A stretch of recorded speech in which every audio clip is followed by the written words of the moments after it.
nombre es Narcinda Zamudio.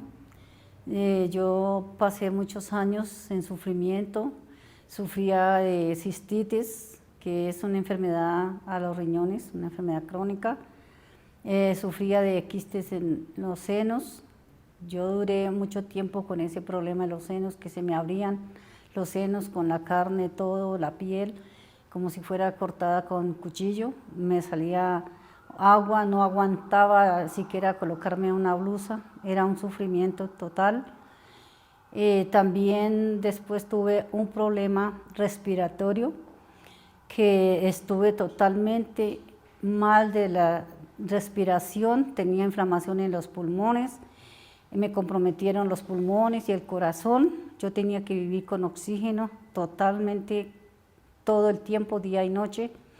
Yo no podía salir sin oxígeno, tenía que, si salía a la calle, tenía que andar con el tanque de oxígeno.